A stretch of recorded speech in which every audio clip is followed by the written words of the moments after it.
कहानी महाभारत अर्जुन की प्रतिज्ञा। महाभारत का भयंकर युद्ध चल रहा था।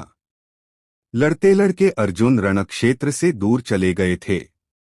अर्जुन की अनुपस्थिति में पांडवों को पराजित करने के लिए द्रोणाचार्य ने चक्रव्यूह की रचना की। अर्जुन पुत्र अभिमन्यु चक्रव्यूह भेदने के लिए उसमें घुस गया।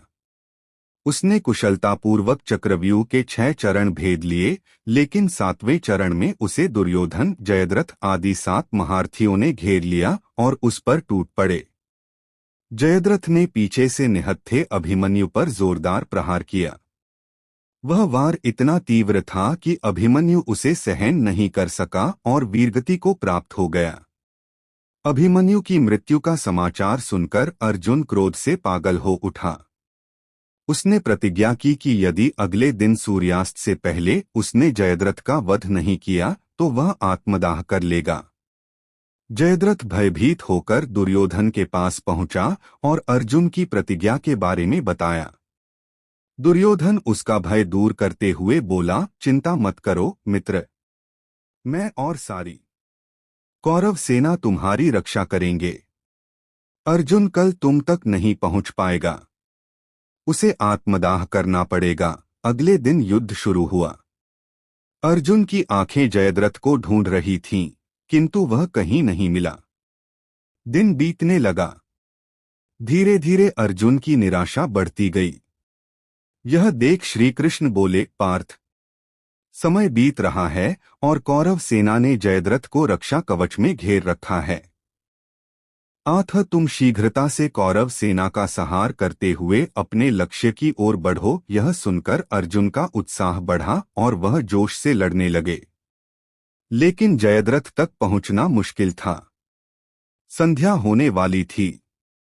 तब श्रीकृष्ण ने अपनी माया फैला दी। इसके फलस्वरूप सूर्य बादलों में छिप गया और संध्या का भ्रम उत्पन्न हो गया। संध्या हो गई है और अब अर्जुन को प्रतिज्ञावश आत्मदाह करना होगा। यह सोचकर जयद्रथ और दुर्योधन खुशी से उछल पड़े। अर्जुन को आत्मदाह करते देखने के लिए जयद्रथ कौरव सेना के आगे आकर अट्टहास करने लगा। जयद्रथ को देखकर श्रीकृष्ण बोले, पार्थ, तुम्हारा शत्रु तुम्हारे सामने खड़ा है। उठाओ अपना गांडीव और वध कर दो इसका।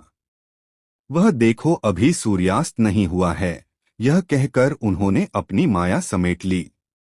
देखते ही देखते सूर्य बादलों से निकल आया। सबकी दृष्टि आसमान की ओर उठ गई। सूर्य अभी भी चमक रहा था।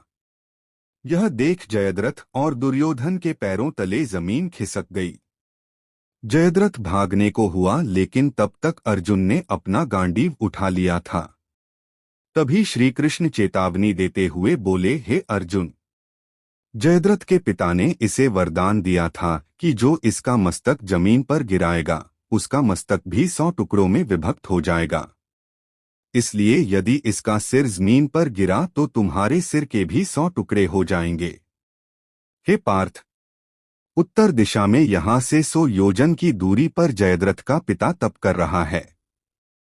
तुम इसका मस्तक ऐसे काटो कि वह इसके पिता की गोद में जाकर गिरे। अर्जुन ने श्रीकृष्ण की चेतावनी ध्यान से सुनी और अपनी लक्ष्य की ओर ध्यान कर बाण छोड़ दिया। उस बाण ने जयद्रथ का सिर धड़ से अलग कर दिया और उसे लेकर सीधा जयद्रथ के पिता की गोद में जाकर गिरा। जयद्रथ का पिता चौंक कर उठा तो उसकी गोद में से सिर जमीन पर गिर गया। सिर के जमीन पर गिरते ही उनके सिर के भी 100 टुकड़े हो गए। इस प्रकार अर्जुन की प्रतिज्ञा पूरी हुई।